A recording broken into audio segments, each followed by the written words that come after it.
Prezados alunos, nas próximas 3 semanas nós vamos trabalhar com o paradigma de programação lógico, vamos utilizar a linguagem de programação Prolog e o ambiente SW Prolog. No Moodle vocês encontram o link para poder fazer o download do SW Prolog, e depois eu vou fazer uma série de videoaulas com alguns exemplos práticos para vocês poderem acompanhar como é que a gente faz para editar o código-fonte e para poder executar o código-fonte em Prolog no SW Prolog. A programação em lógica, ela é diferente da programação que a gente está acostumado a fazer numa linguagem imperativa, como a linguagem C. A gente não tem a ideia de um algoritmo, de um conjunto de passos. A gente tem uma programação chamada de declarativa. A gente especifica no que consiste o nosso problema, mas não como resolver. Não é escrever uma série de passos para resolver um problema como a gente está acostumado a fazer nas linguagens de programação imperativas. Então, a gente vai escrever relações sobre um conjunto de objetos e, a partir dessas relações, a gente pode obter outras por meio de regras de dedução. Então, nós vamos entender um pouco de como é que isso funciona, né? Lembre que a disciplina fala de outros paradigmas de programação, né? Então, outras formas, diferentes formas de programar. Um programa em programação lógica, né, ele é uma sequência de relações entre objetos. Cada relação é definida em termos de condições e restrições, as quais, né, quando satisfeitas, implicam que a relação existe. Então, a gente vai fazer relações entre diferentes objetos. Por exemplo, quem é que é pai de uma pessoa? Então, como é que eu descubro que a pessoa é pai, é mãe, é irmão? Então, por exemplo, se eu sei, dentro de um programa declarativo em lógica, uma lista de pais e mães e filhos, eu consigo saber quem são os irmãos, porque eu vou verificar se é irmão por parte de pai, se é irmão por parte de mãe, ou se é irmão por parte de pai e mãe juntos, né?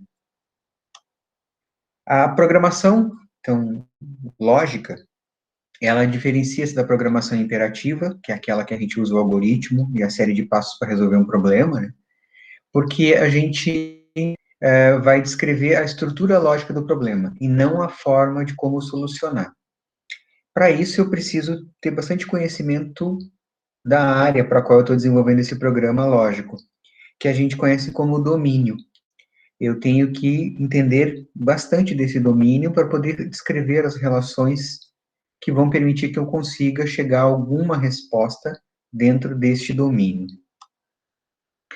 Um programa lógico ele é constituído de sentenças que expressam o conhecimento. Então, o nosso código-fonte, que nós vamos criar ali no SW Prolog, que são arquivos com a extensão PL, eles não são um programa, nem um algoritmo, a gente chama de base de conhecimento.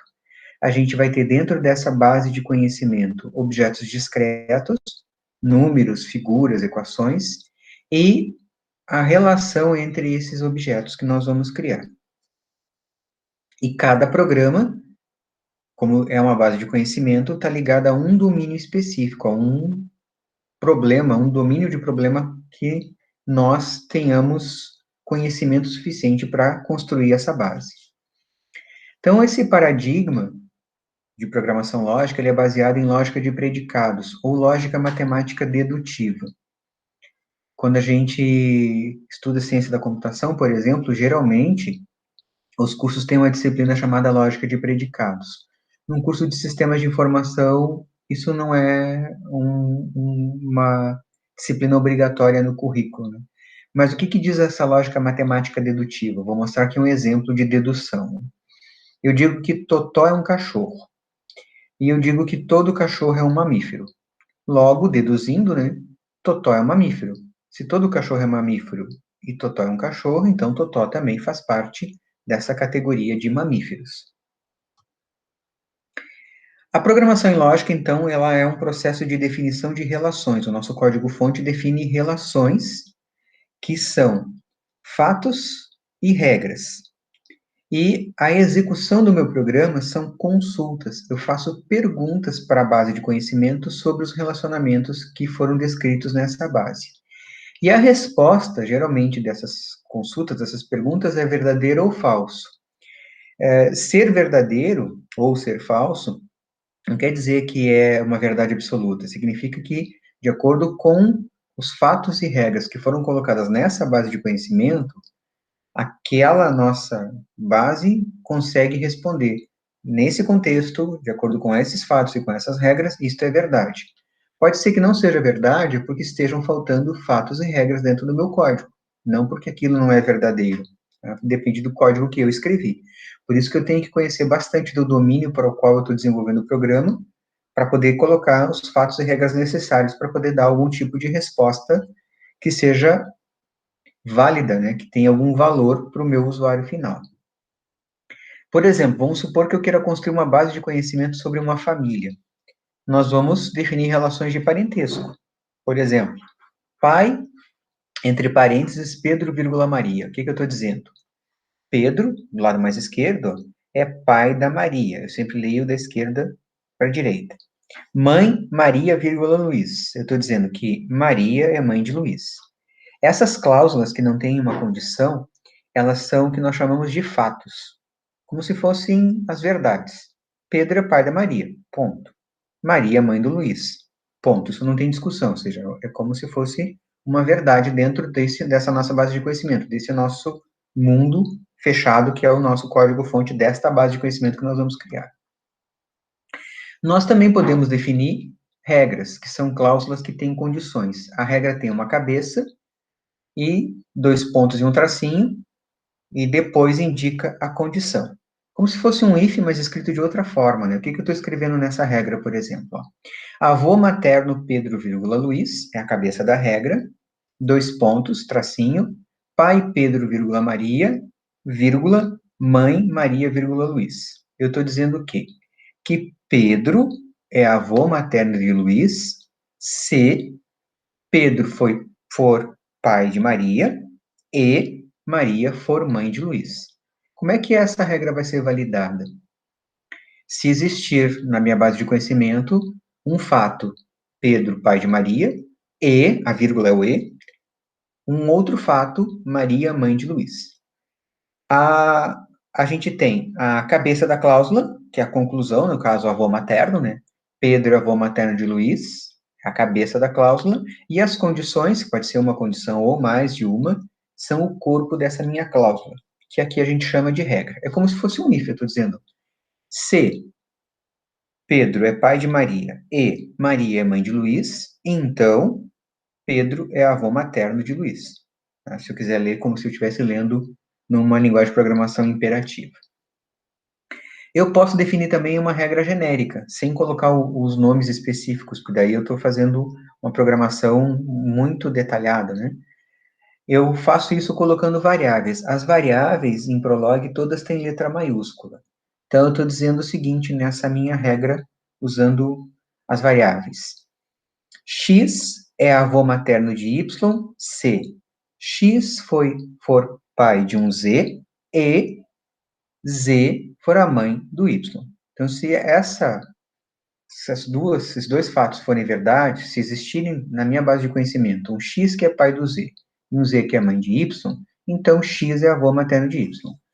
Quando é que isso pode dar falso? Quando a minha base não estiver toda completa, ou seja, eu não tenho todas as informações necessárias para dar a resposta, ou quando efetivamente não existe, né? X não é avô materno de Y. Por exemplo, eu pergunto se o pai e a mãe de alguém são avô maternos. Ah, não, mas para ser avô, eu tenho que ser filho e neto daquela pessoa. Então, eu não posso pegar, por exemplo, um casal e aí usar o casal como X e Y para saber se é avô materno. Então, a resposta verdadeira ou falsa depende muito dos fatos que eu tenho dentro da minha base de conhecimento, se eu tenho os fatos necessários para dar aquela resposta e se existe aquela relação efetivamente. Não quer dizer que se deu falso é porque aquilo não é verdade, é porque eu não tenho as relações necessárias para dar aquela resposta dentro dessa base de conhecimento. Por exemplo, aqui, a regra de irmão. Né? Aqui tem uma regra de irmão com pai e de irmão por parte de mãe. Poderia fazer uma regra combinada também, né? Eu estou dizendo o seguinte nessas minhas regras. Né? Um x qualquer, uma variável qualquer, é irmão de Y, se Z for pai de X e Z também for pai de Y. Então, estou testando o irmão por parte de pai. Outro teste com mãe. X é irmão de Y, um X qualquer é irmão de um Y qualquer, é uma regra genérica. Se um Z qualquer for mãe de X, e, a vírgula é o E, um Z qualquer também for a mãe de Y. Então, a gente pode construir uma base de conhecimento, poderia chamar de banco de dados, mas a gente, quando trabalha em programação e lógica, não chama de dados, a gente chama isso de conhecimento, de fatos e regras que podem descrever todas as possíveis relações de uma família. Tio, tia, primo, avô, avô materno, avô paterno. E a partir dessa base de conhecimento, eu posso executar o programa. E executar um programa em Prolog é consultar esse programa. As consultas, elas são cláusulas expressas a partir de uma relação e eu quero obter uma conclusão. A consulta é uma cláusula sem cabeça, ela não tem a conclusão. Eu quero testar a minha base de conhecimento. Algumas consultas vão ter uma resposta como sim ou não, verdadeiro e falso, e algumas vão trazer um valor dentro de uma variável, depende de como é que eu construí a consulta e como está construída a minha base de conhecimento, né?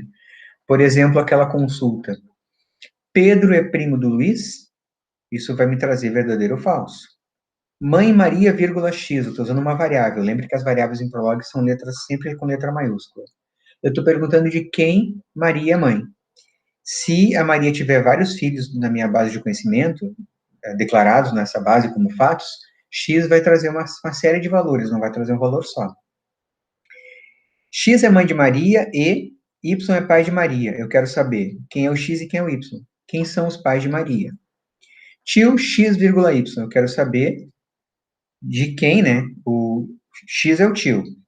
X é tio de quais pessoas? De quais Y possíveis que existem nessa base de conhecimento? Então, também pode vir uma lista ou pode vir nenhum, né? Ah, não tem nenhum relacionamento de tio, nenhum fato.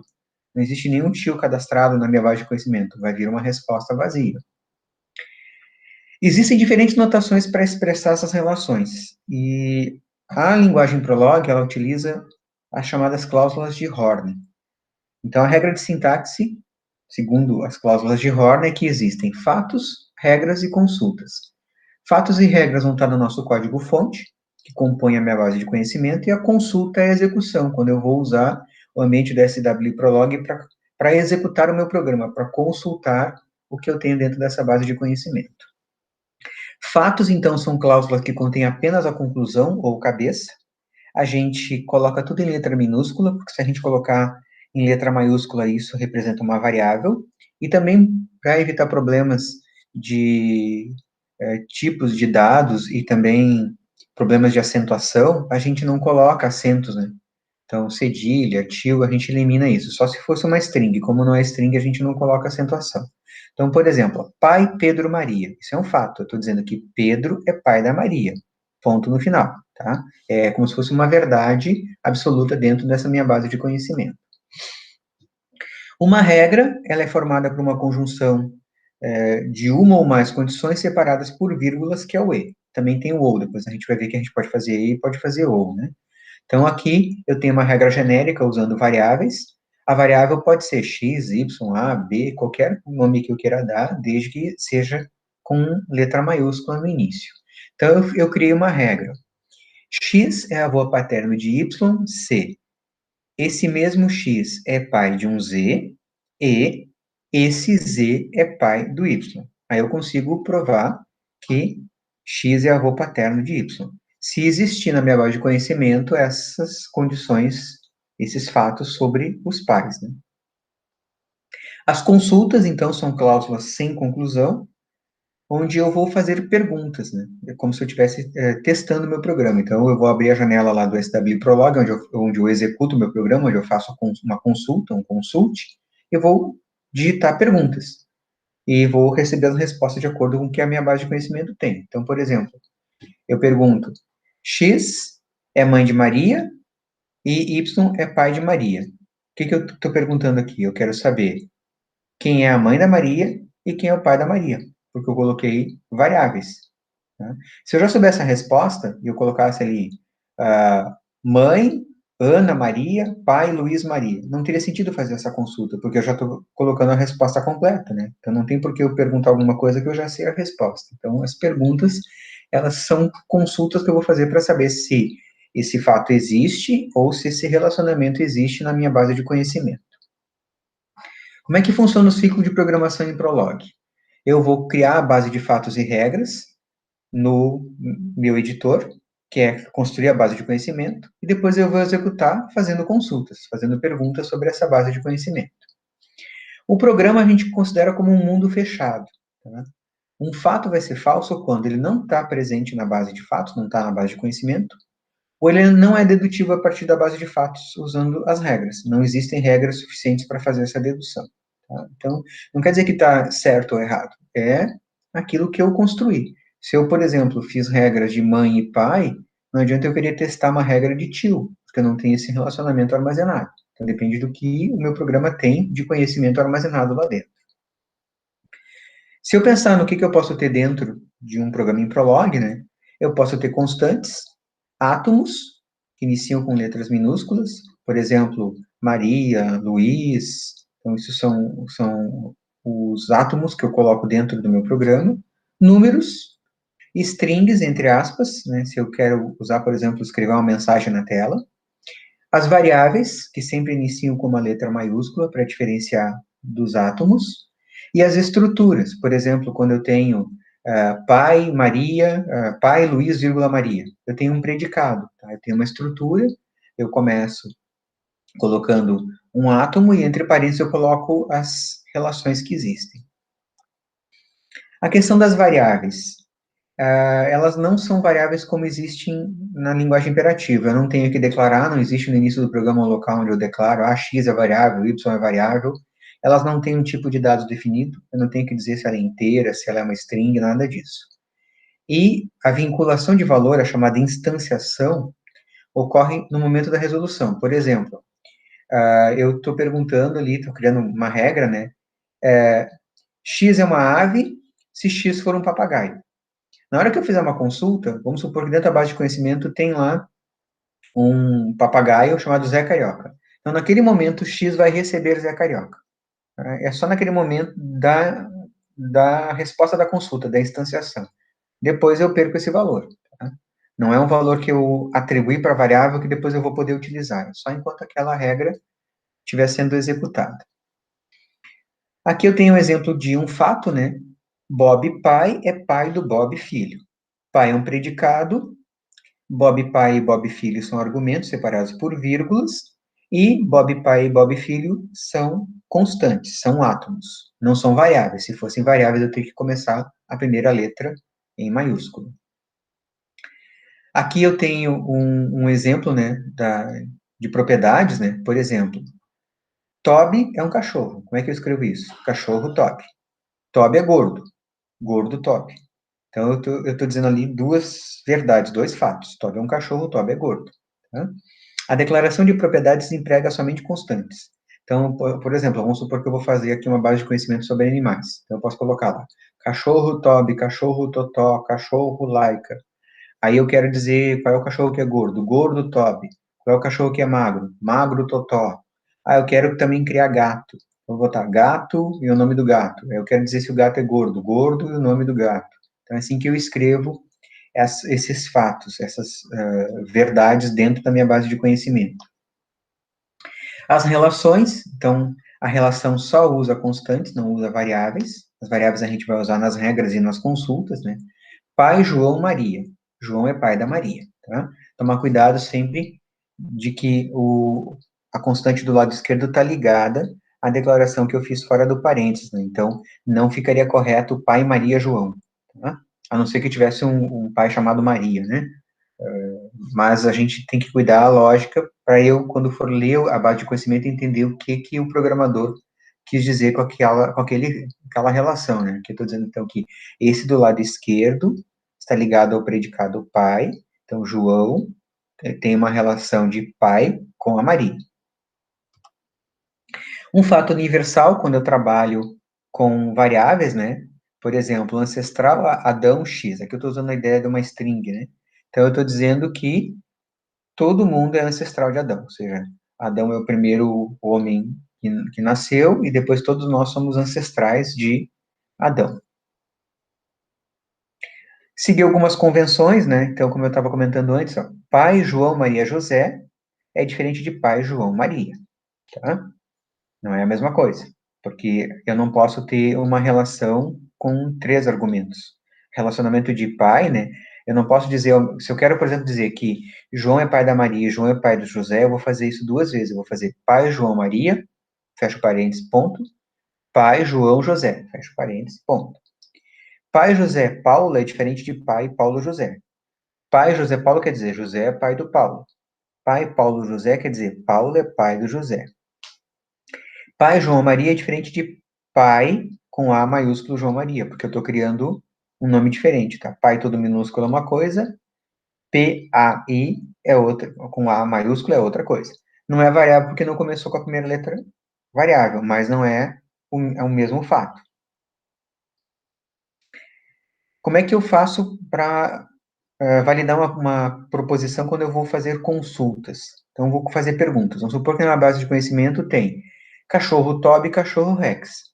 Eu posso perguntar, cachorro Toby, como isso existe, né? Na verdade, é como se fosse uma consulta sabendo já a resposta, né? Eu já sei lá que tem cachorro Toby, vai vir a resposta true. Se eu pergunto cachorro Pluto, vai vir falso. Ah, mas isso significa que Pluto não é cachorro? Não, significa que na minha base de conhecimento não existe nenhum fato onde está escrito que Pluto é cachorro. Tá? Lembre que é um mundo fechado e a consulta depende daquela minha base de conhecimento. Eu posso verificar a questão de existência usando variáveis, né? Então, por exemplo, eu tenho ali na minha base de conhecimento cachorro Toby, cachorro Rex e gordo Toby. Eu coloco gordo e uma variável entre parênteses. O que vai vir como resposta? Todos os fatos que existem de gordo. Ah, gordo é top. Cachorro e uma variável qualquer, x, y, z, só tem que ser letra maiúscula. Vai vir, de acordo com o código, o primeiro cachorro que ele encontrar, Toby. Se eu apertar um ponto e vírgula, significa que eu quero ver ou uma outra resposta. E vai vir também Rex, porque tem dois cachorros na minha base de conhecimento. O ponto e vírgula é como se fosse um ou, verifica se existe outra resposta, porque eu posso ter vários cachorros.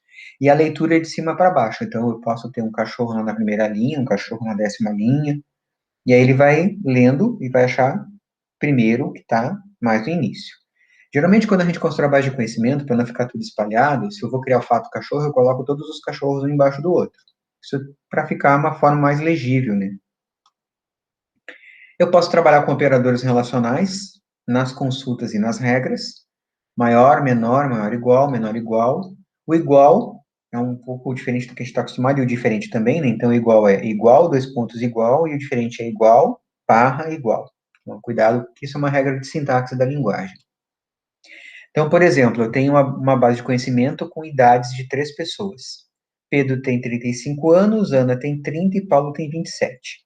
Aí eu vou fazer uma execução e faço uma consulta. Eu quero a idade de um N qualquer, vírgula X, que é a idade, e, vírgula, a idade tem que ser menor ou igual a 30. Aí eu quero saber N, que é o nome da pessoa, e a idade, desde que a idade seja menor ou igual a 30. Aí vai vir como resposta, a primeira que ele vai encontrar.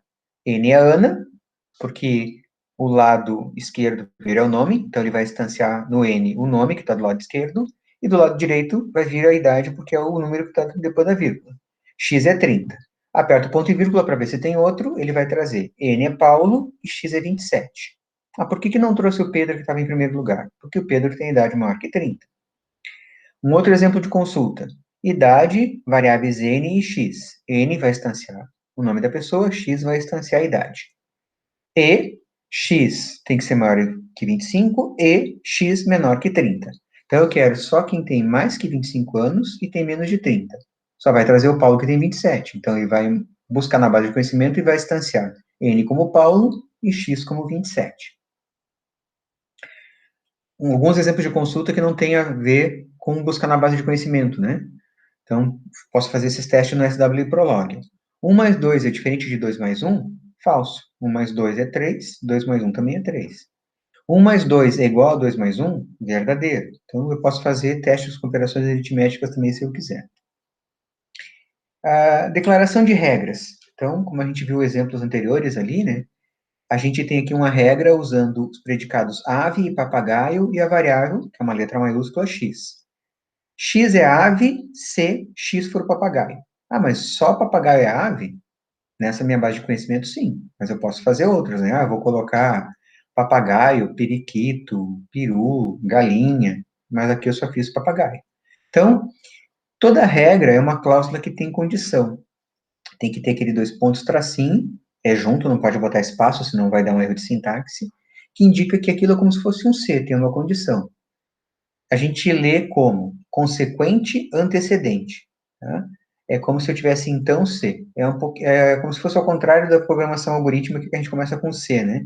Eu tenho ali, ó, se x é papagaio, então x é ave. É como se eu estivesse lendo ao contrário da linguagem imperativa. Regras compostas, eu posso usar o conectivo e, que é a vírgula. Então, ali no exemplo, x é avô de um z qualquer, c. X é pai do y, e, a vírgula, y é pai do z. O conectivo ou, que é o ponto e vírgula, por exemplo, ó, ave x, 2 pontos tracinho, papagaio x, ponto e vírgula, coruja x. O que eu estou dizendo? Se x for um papagaio, ou se x for uma coruja, então x é uma ave.